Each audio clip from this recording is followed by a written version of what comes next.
Everyone, खमागणी and welcome to the world of story का फिर से मैं आप लोगों के सामने एक और नया रियल सुपरनेचुरल एक्सपीरियंस लेकर ग्रोथ, तरक्की या प्रगति ये आपको एक लेवल से दूसरे लेवल पर उठाकर ले जाती है और जिंदगी में आपको बहुत सारे नए नए एक्सपीरियंसेस, नई नई चीजें देती है। लेकिन साथ ही साथ जब आप आगे ग्रो करते हैं तो आप अपने साथ वालों को पीछे छोड़ते जाते हैं और जब लोग पीछे छूटना शुरू करते हैं तो उनके मन में आपके लिए पैदा होती है जलन। जलन एक ऐसी चीज जो इंसान को मजबूर कर देती है किसी का भी नुकसान करने के लिए।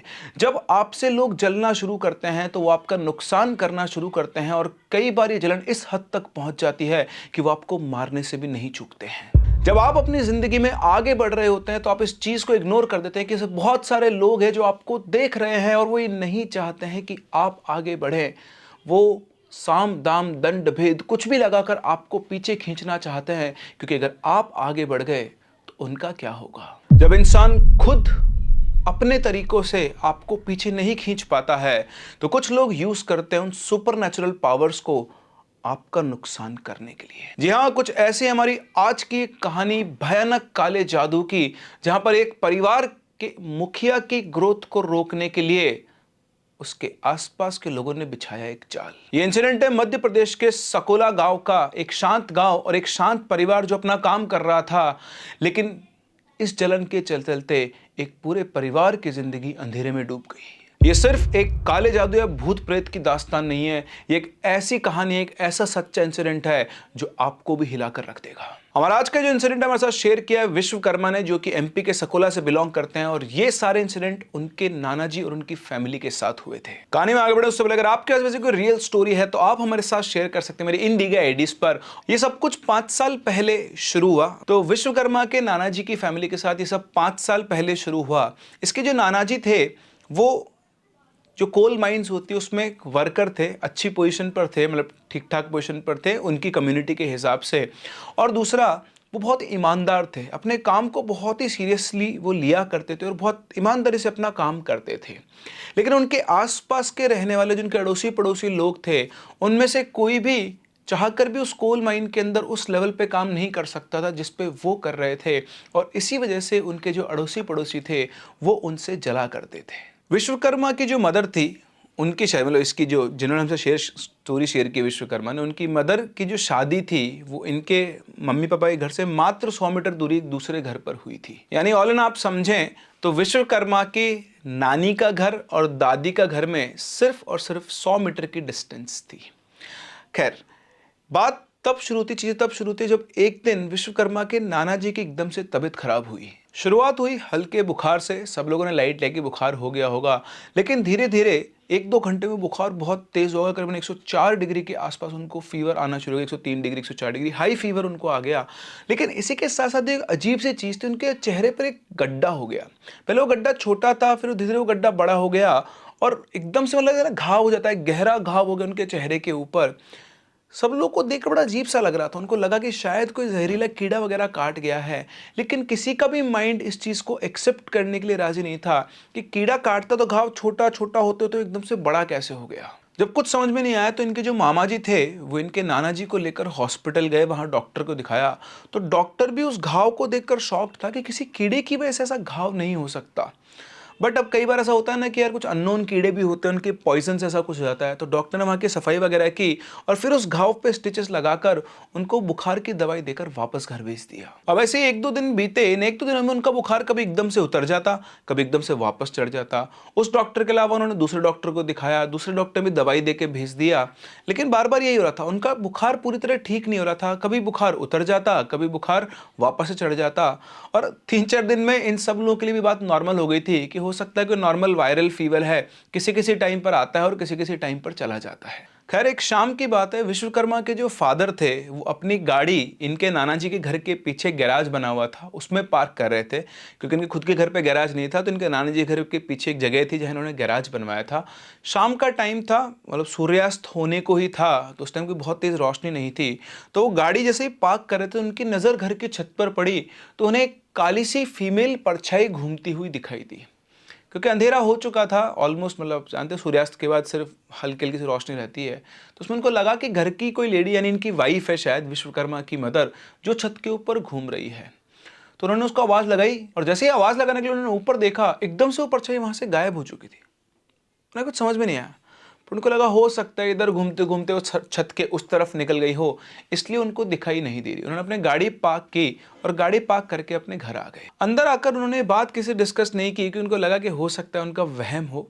वैसे उन्होंने ऊपर जाके देखा, ऊपर कोई भी नहीं था, कि उनकी वाइफ जो थी अंदर, जैसे घर में घुसे तो उनकी वाइफ तो सामने बैठी हुई थी। उन्होंने पूछा भी नहीं, उनको लगा कि हो सकता है ऐसे कुछ हो, इग्नोर कर दिया इस चीज़ को उन्होंने। इसके 1-2 दिन बाद इनके घर में एक और इंसिडेंट होता है। इनके घर के पीछे वाले एरिया के अंदर इनके पास एक भैंस थी जो बंधी रहती थी। तो विश्वकर्मा के जो मामा थे वो उस भैंस को चारा डालने के लिए जाते हैं, और जैसे वहाँ जाते हो एकदम से बुरी तरह चिल्ला देते हैं, क्योंकि उनकी जो भैंस थी वो भैंस मर गई थी। भैंस तो मर सकती है, लेकिन वो जो भैंस मरी हुई थी उसकी जो गर्दन थी वैसे घूमी हुई थी, जैसे गर्दन उसकी पकड़ के तोड़ दी हो। उनकी आवाज़ सुनकर सारे घर वाले वहाँ आ जाते हैं और सभी लोग शॉक्ड होते हैं, लेकिन फिर सब लोग इसको नॉर्मल लेते हैं, क्योंकि उस भैंस को बांधने की जो रस्सी थी वो उसके गले में लिपटी हुई थी, और सब लोगों को यही लगा था कि ये भैंस ने ये रस्सी अपने गले में फंसा ली और ये गिर गई, इसकी वजह से इसकी गर्दन मुड़कर मौत हो गई है। लेकिन शायद ये सब लोग गलत थे। अब धीरे धीरे इनके घर में ऐसे छोटे छोटे इंसिडेंट्स हो रहे थे जिनको ये लगातार इग्नोर कर रहे थे। इन सभी लोगों को घर के अंदर एक हैवीनेस से फील होती थी, घर में से शांति मान लो गायब हो गई थी, और छोटी छोटी बात पर घर के अंदर कलेश होना शुरू हो गया था। और इनके घर के मेंबर्स ने कई बार अलग अलग पॉइंट्स पर परछाई देखी है। कभी अंधेरे के अंदर, कभी खुले उजाले में उन्होंने कोई परछाई नहीं देखी, लेकिन सब लोगों को ये लगता था कि मन का वहम है, ऐसी कम रोशनी की वजह से, किसी और चीज़ की वजह से ऐसी कोई परछाई बन गई होगी, और ये इन चीज़ों को इग्नोर कर रहे थे। लेकिन शायद यही इनकी सबसे बड़ी गलती थी। इन चीज़ों को इग्नोर करके ये किसी चीज़ को अपने घर पे आमंत्रित कर रहे थे।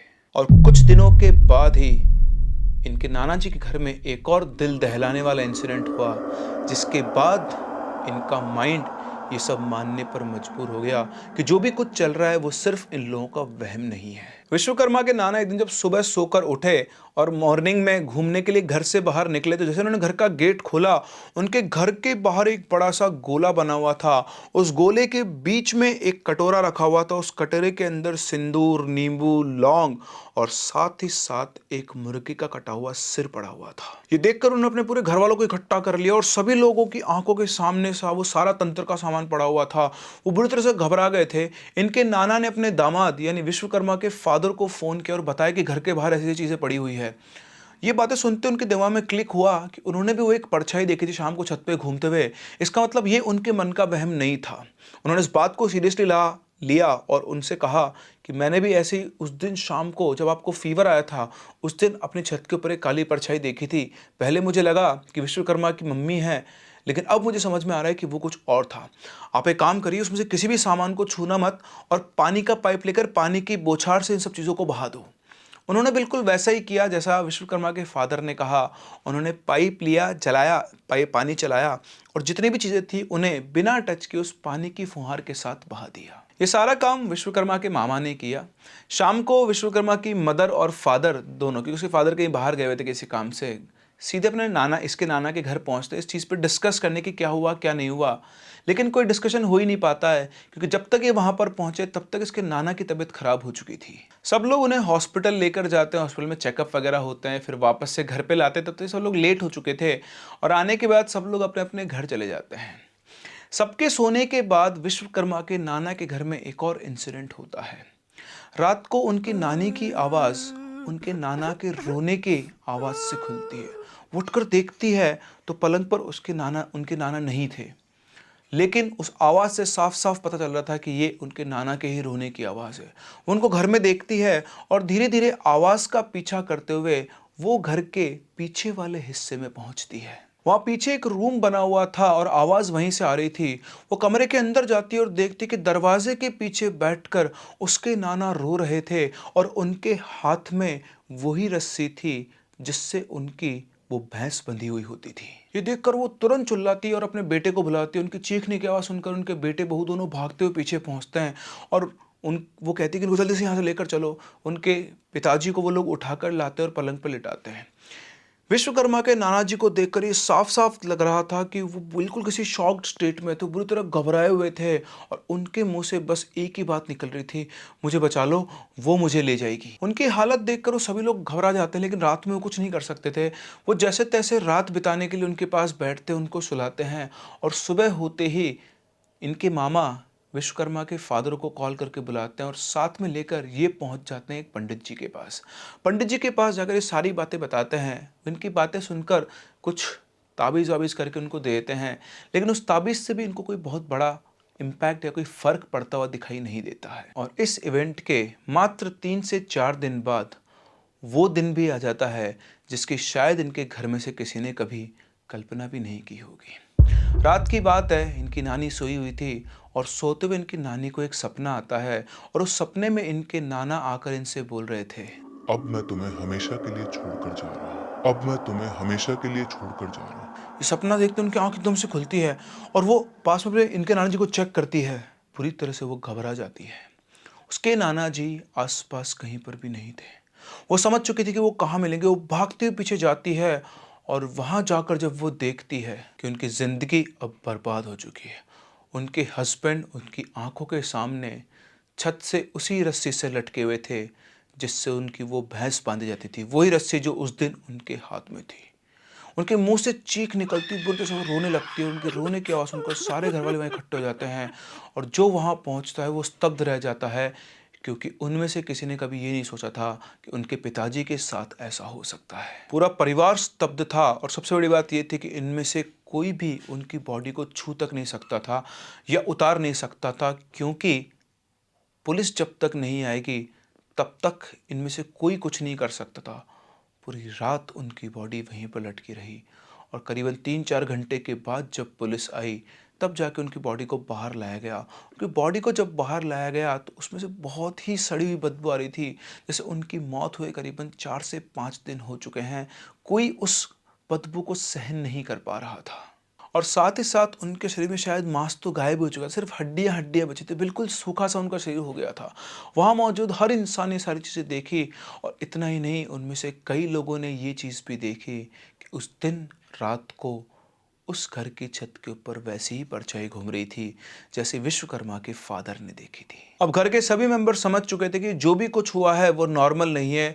इनके घर के अंदर कोई ना कोई ऐसी पारलौकिक यानी पैरानॉर्मल शक्ति है जो ये सब करवा रही है और अगर जल्द से जल्द इसका इलाज नहीं किया गया तो घर के और मेंबर्स का भी नुकसान हो सकता है, उनके साथ कुछ भी हो सकता है। विश्वकर्मा के मामा जी ने इंतज़ार किया, पहले इनके पिताजी का क्रियाक्रम किया गया और उसके 2-3 दिन गुजरने के बाद वो एक तांत्रिक को अपने घर पर लेकर आए। तांत्रिक ने जैसे इनके घर में कदम रखा, कदम रखते ही उसने ज़मीन के एक हिस्से की तरफ इशारा किया और बोला कि यहाँ पे खड्डा खुदवाओ। तुरंत वहाँ पे खड्डा खोदा गया और खड्डा खोदने पर जो चीज़ें वहाँ पर मिली उसको देखकर हर कोई स्तब्ध रह गया। उस खड्डे के अंदर से एक लाल कपड़े के अंदर एक गुड़िया बंधी हुई मिली जिसके अंदर 6 सुइयां घुसी हुई थी और एक सुई उसके दिल में घुसी हुई थी। इसी के साथ साथ उस कपड़े के अंदर नाना जी कुछ फटे पुराने कपड़ों के अंश और साथ में कटा हुआ नींबू मिला जो कि पूरी तरह से लाल था। ये सब देखकर उस तांत्रिक ने कहा कि इनके ऊपर मारण क्रिया की गई है और इसी वजह से उनकी मृत्यु हुई है। लेकिन आप ये ना समझें कि क्रिया सिर्फ उन्हीं के ऊपर की गई है, इसका असर अभी भी इस घर के अंदर है और हो सकता है इस घर में और भी मौतें हों। ये सुनकर सब लोग बुरी तरह घबरा गए। विश्वकर्मा के फादर ने कहा कि महाराज आप इलाज बताओ क्या करवाना है, हम अब और बेरहम बेरहम मौतें इस घर के अंदर नहीं देख सकते हैं। तब वो तांत्रिक ने कहा कि अभी अभी इस घर में मृत्यु हुई है और जब तक 13 दिन पूरे नहीं हो जाते हैं तब तक इस घर के अंदर कोई पूजा नहीं करवाई जा सकती है। तो 13 दिनों के बाद इस घर के अंदर एक महायज्ञ करना होगा, तभी जाके ये जो शक्ति है उसका प्रभाव यहाँ से कम हो सकता है। तो उन्होंने डेट दी और उस डेट से पहले वो कुछ भी नहीं कर सकते थे। डेट देकर वो चले गए, लेकिन शायद उनको पहले ही कुछ कर लेना चाहिए था, क्योंकि विश्वकर्मा के जो एक मामा थे वो तो इनके नाना जी के साथ ही रहते थे, लेकिन इनके एक और मामा थे जो शहर में नौकरी किया करते थे और बहुत कम ही वो इस घर में आया करते थे। लेकिन अपने पिताजी की मृत्यु पर वो यहाँ पर आए हुए थे और पूरे 13 दिन तक इस घर के अंदर रहने वाले थे। पर शायद ये कोई नहीं जानता था कि उनका यहाँ पर 13 दिन रुकना उनके लिए और उनके परिवार के लिए बहुत भारी हो सकता है। उस तांत्रिक के जाने के बाद शाम को ही अचानक से इनके जो बड़े मामा थे उनको फीवर चढ़ता है और कुछ ही समय में, कुछ घंटों मात्र में वो फीवर चढ़कर सीधा उनके दिमाग में चढ़ जाता है और वो बिल्कुल अजीब-अजीब सी हरकतें करना शुरू कर देते हैं। शुरू-शुरू में तो सबको लगा इनके पिताजी के खत्म होने का इनको सदमा लग गया है, लेकिन जब इम्प्रूवमेंट नहीं हुआ, पागलों जैसा बिहेवियर हो गया, तो सब लोग परेशान होना शुरू हो गए। इतना ही नहीं, उनको सिर्फ़ उनको ही, पूरे घर में से सिर्फ़ उनको घर के अंदर किसी के रोने की आवाज़ आती और शाम होते ही उनको घर के अंदर एक परछाई दिखना शुरू हो जाती। वो एकदम से बैठे-बैठे जो घबरा जाते और बोलते वो आ गई, वो आ गई, वो देखो वो घूम रही, वो घूम रही। इस तरह से वो बोलते थे, लेकिन सबको लग रहा था कि शायद इनका बुखार जो है ना, ऐसा नहीं था कि वो लोग समझ नहीं रहे थे, उनको ये तो पता था कि घर में कुछ प्रॉब्लम है, प्रूव भी हो गया था। लेकिन क्योंकि उनके अलावा किसी को और कुछ दिख ही नहीं रहा था। सब लोगों को लग रहा था कि बीमार होने की वजह से, बुखार होने की वजह से वो ज़्यादा ओवर रिएक्ट कर रहे हैं। ये 13 दिन उनको गुज़ारना पूरे परिवार के लिए 13 साल के बराबर था, क्योंकि इस ऐज के एक आदमी को पूरे दिन-रात सँभालना इनके लिए बहुत मुश्किल था। ख़ैर, दिन गुज़रे और वो दिन भी आ गया जब उस तांत्रिक को आकर इस घर के अंदर पूजा करनी थी। तो घर के अंदर ये यज्ञ शुरू किया गया। ये पूजा कम से कम 2 से 3 दिन चलने वाली थी और पहले दिन जब ये पूजा हो रही थी तो घर के मेंबर्स ने एक अजीब-सा मतलब एहसास हुआ उन सभी लोगों को कि जब यज्ञ चल रहा था, घर के अंदर बड़ी तेज़ हवा चल रही थी। अब आप सोचिए, घर के बाहर तेज़ हवा चले दिखता है, और घर के अंदर गलियारों के अंदर तक में बहुत तेज़ हवा चल रही थी और बार-बार सब लोगों को ऐसा फ़ील हो रहा था जैसे कोई टच करके उनको निकल रहा है। यज्ञ के दूसरे दिन जितने भी लोग घर के अंदर थे, सभी को घर के पीछे से एक लड़की के रोने की आवाज़ आती है। लेकिन कोई भी पीछे जाने की हिम्मत नहीं रखता और तांत्रिक ने भी साफ-साफ मना कर दिया था कि यज्ञ के बीच में से कोई नहीं उठेगा। जब यज्ञ खत्म होता है तो वो तांत्रिक और घर के सारे लोग पीछे पहुँचते हैं और वो जाकर देखते हैं तो उस कमरे के बाहर उनको एक छोटी-सी जली हुई गुड़िया मिलती है। वो तांत्रिक उस गुड़िया को उठाता है और वापस उसे जलते हुए हवन कुंड के अंदर डाल देता है। तीसरे दिन का जब यज्ञ खत्म हुआ तो एकदम से घर में बहुत तेज़ आवाज़ आई। सब लोगों ने भागकर अंदर कमरे में जाकर देखा तो उनके नाना जी के कमरे के अंदर एक पुराना शीशा था बड़ा-सा, वो टूटकर चकनाचूर होकर रूम पे गिर चुका था नीचे। उसको देखकर उस महाराज ने बोला कि ये इन बुरी शक्तियों का अंतिम प्रहार था, ये घर अब इनसे मुक्त हो चुका है। इसके बाद उन्होंने गंगा जल लिया और उसके साथ कुछ चीज़ें और ली और पूरे घर के चारों तरफ एक सुरक्षा कवच बना दिया। उसके बाद उस तांत्रिक ने कहा कि जो भी यहाँ पर शक्तियाँ थी वो सब यहाँ से जा चुकी है, लेकिन इनके बड़े मामा जी पूरी तरह से ठीक नहीं हो पाए। वो अभी मेंटली अनस्टेबल हो गए थे, लेकिन अब घर के अंदर बिल्कुल शांति हो गई थी और जो पहले सब लोगों को हैवी प्रेजेंस फील होती थी, वो अब इस घर के अंदर नहीं थी। लेकिन इस परिवार के दिल में डर का साया अभी भी था। ये सब कुछ होने के बाद इनके जो छोटे मामा थे, उन्होंने डिसाइड किया कि अपने घर के पास में एक छोटा शिव मंदिर बनवाएँगे, जहाँ पे हर दिन पूजा प्रार्थना होगी और कभी दोबारा इनके परिवार को ऐसी कोई चीज़ झेलनी नहीं पड़ेगी। ऐसा ही हुआ और फिर उसके बाद सब कुछ इस घर के अंदर नॉर्मल हो गया और कुछ सालों तक सब कुछ नॉर्मल चला। पूरे घर को ये विश्वास हो गया था कि जो भी इनके घर में था वो सब कुछ जा चुका है, लेकिन शायद ये भी उनकी एक गलती थी। इन लोगों को ये पता नहीं था कि इनका पीछा अभी तक नहीं छूटा है। इस इंसिडेंट के कुछ सालों बाद मतलब उन कुछ सालों के अंदर इनके जो छोटे मामा थे उनकी शादी हो गई थी और उनकी एक बेटी भी हुई थी जिसकी उम्र करीबन अभी 2 या ढाई साल के आसपास थी। एक रात की बात है, वो बच्ची खेलते-खेलते घर के पीछे वाले हिस्से में उसी कमरे के पास चली जाती है जहाँ पर उसके नाना ने अपनी जान ली थी। वहाँ जाकर उसे पता नहीं चलता वो कब सो जाती है। इधर उसकी मम्मी उसे पूरे घर में खोजती है। जब वो कहीं नहीं मिलती है तो उसको खोजते-खोजते वो जाकर पीछे पहुँचती है तो उन्हें वहाँ पर उस कमरे के बाहर सोई हुई मिलती है। वो उसे उठाकर अंदर लाती है और सबको बताती है और उस बच्ची को जगाकर उससे पूछा जाता है कि वो वहाँ क्यों सो रही थी। अब 2 साल, ढाई साल की बच्ची, आप जानते हो बोलना तो शुरू कर देते हैं। तो उससे पूछा गया तो उसने बताया कि वहाँ पर एक काली-सी आंटी थी, जो अजीब मतलब शक्ल उनकी नहीं दिख रही थी, बट वो काली-सी आंटी थी। उन्होंने उससे कहा कि तू यहाँ सो जा, तो मैं सो गई। ये बात सुन के पहले तो उन्हें अजीब सा लगा, फिर उन्हें लगा कि ये छोटी-सी बच्ची है, इसकी बात पे क्या विश्वास किया जाए। खेलते-खेलते वहाँ पर सो गई होगी। और अगर 2 साल, ढाई साल का बच्चा आपसे ये बात बोलेगा, तो आप भी यही करोगे ना, क्योंकि आपके साथ जो इंसिडेंट हुए थे उसको कई साल गुज़र चुके हैं। उसको तो आप भुला चुके हो, वो आपका एक दर्द भरा पन्ना था और इतनी आसानी से आप उसको दोबारा रिलेट नहीं कर सकते हो। तो उस बच्ची ने जो कहा, सभी लोगों ने इस बात को टाल दिया और शायद फिर से उन्होंने एक बहुत बड़ी गलती कर दी।